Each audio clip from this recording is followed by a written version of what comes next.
Hey, what's up? Hi. How are you? Hi. We're gonna give you guys lav mics. Sure. Be so kind. Hello. Hey, nice to see you again. Amazing. Yeah. Got it. Yeah. Nice to meet Magnet this onto your lip. How much you do it? Oh, I Here. got you. Looks a little complicated to me. I got you. You want to put it? You just put it right here. That's good. That's fine. Yeah. All right, you guys are good. Yeah. Take a seat. This is the chairs that they had. I'm sorry. No, that's fine. All right, ladies and gentlemen, boys, girls, and MBs, we have Bernie Sanders and AOC in the building. You guys are about to go up and speak at another one of the rallies that you've been doing, the Fighting Oligarchy tour. And I'm very excited to have you here. Vegas, specifically for me, has a lot of importance because I always say it's like the last time that I felt really hopeful about the future of this country because I was outdoor knocking for you along with the Chapo boys as well in the primaries. And then, We did pretty well, huh? yeah, and everyone kept saying, oh, the culinary union is not going to vote, but the rank and file very clearly was swinging in your direction. And in spite of the media attacks, you obviously pulled through, and then COVID, and then all hell broke loose, obviously, and here we are. You don't have a lot of time, so, and I'm sure that we'll get to talk a little bit more in the future as well, but I went to Japan recently, and I got both of you guys gifts. I actually have another gift for you, but unfortunately I don't have your gift, the actual gift here. Hold on. This one's for you. This is a Palestinian movement in Japan. Thank you. Solidarity with Palestine, and this is a little train for public transit. All I right. have a Japanese Communist Party pin for you as well, but unfortunately, because I went over there and I checked out their headquarters. But what are you guys trying to accomplish with these rallies? Let's get started. I mean, I think that the kind of moment that we're in, and also something that Trump was able to exploit, was really practicing, even though he doesn't believe in working class politics, they had a very focused working class strategy. And I think for a while, like, Democratic Party clearly wasn't effective at that, wasn't successful at that. And I think one of the things that we're here to do is to actually rally a class-conscious movement to bring people together and to show that we can fight for a better future, not in marginalizing and attacking people, marginalized people, but actually in rejecting the differences that we have to come together in common cause and to organize folks. Well, I agree. To me, this country faces the worst set of crises that we have faced in a very, very, very long time. We are looking at a nation which is now oligarchic. And they don't hide it. I mean, I must give them credit for it, but, they're out there. Mr. Musk, the richest guy in the world, is running all over the place, cutting the needs of veterans, going after Social Security.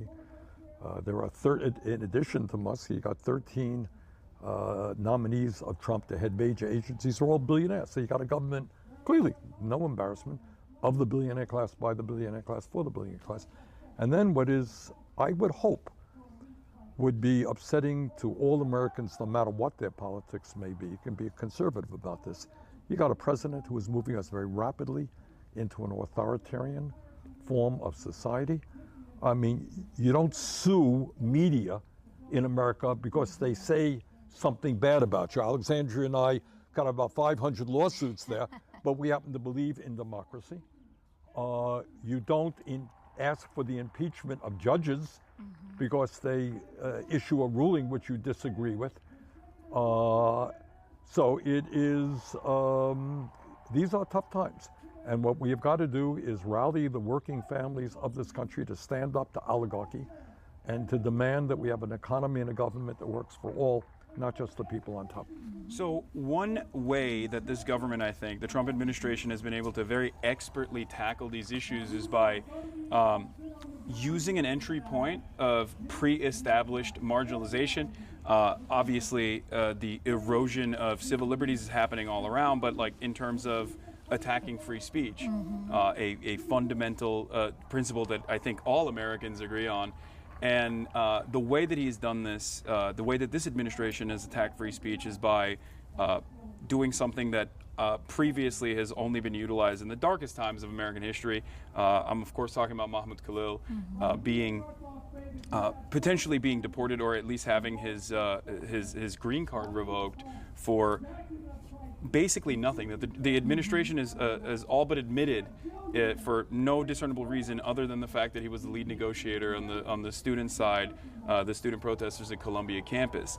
On top of that, just like in Nazi Germany, the Trump administration is now trying to put up an academic receivership and take charge and take control over different institutions within Columbia, and I feel like this is a grave mistake. Do you feel like the Democrats have any sort of interest in fighting back against this?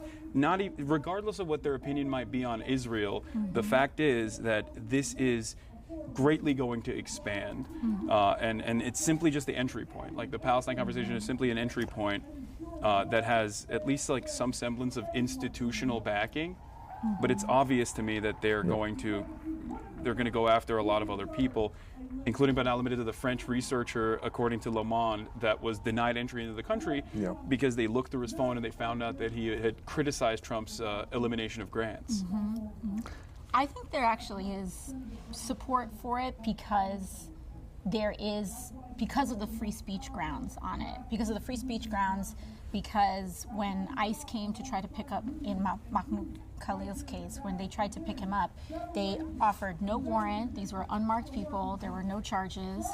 And so you have Senator Durbin and Senate Judiciary, right, Bernie? I think he is the ranking member of the Judiciary. I believe they released a statement talking about how they want to move on this.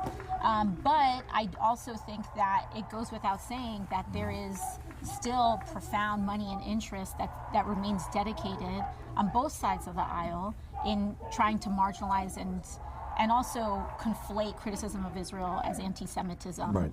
And we have to be very aware of that too. We have very limited time, and you guys have to. Do I need to? Sorry. You got no I'm time. going up. I'm going. Okay. It's my cue. All right. Just Sorry, a minute I'm or going up on two. stage. All right, perfect. Sorry. One question I actually wanted to ask you before we let you go is, you've also talked about, you've talked recently with the New York Times about what the future of the Democratic Party looks like and what maybe young enterprising individuals must do. And I believe I'm paraphrasing here, you said something along the lines of like running as an independent rather than utilizing the party for me, infrastructure. that's not a very radical concept because I am the longest serving independent in American congressional history, and I've always run as an independent. Look, I think the Democrats over the years deserve credit for the work they've done on women's rights, on gay rights, on civil rights in general, fighting bigotry. They deserve credit, and they've made progress. But I don't think anybody with a straight face can tell you that they've stood up for the working class of this country. And I think that's why so many working class people have drifted into the Republican Party, not because they believe in tax breaks for billionaires or they don't believe that climate change is real. It's they look at the Democrats and there's not much there. So what my view is people should think about running as they want. Progressive independents should run as progressive Democrats, but don't necessarily feel that you have to run within the Democratic Party. And I think as you may recall, in Nebraska, a fellow named Dan Osborne ran a really, really powerful campaign as an independent, running as a very proud trade unionist, running on economic issues, and he did extremely well, much better than anyone had anticipated. So that was my point, and I think it makes sense. Do you feel like there's any sort of momentum to break through the duopoly in this structure as someone who has run as an independent? It is. A long career?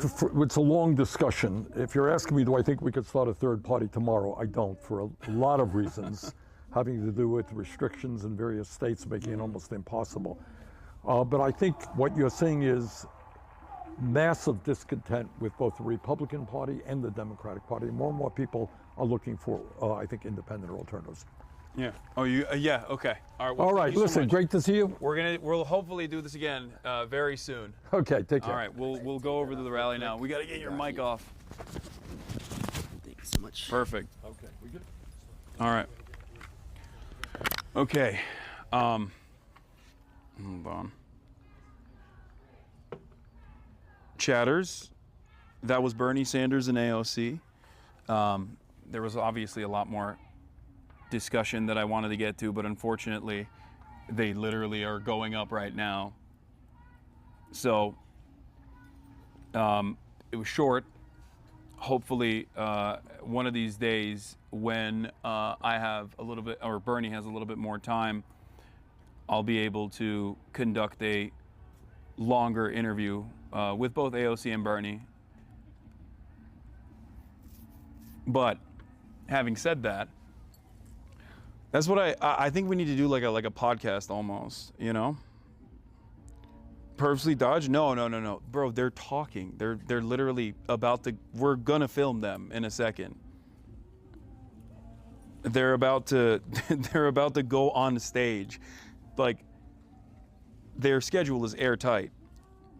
Like, Bernie flew in and got off the plane, rushed over here, and because they had given me, because they told me that we were going to be able to talk to them, that they still literally pushed back the entire march, the entire rally.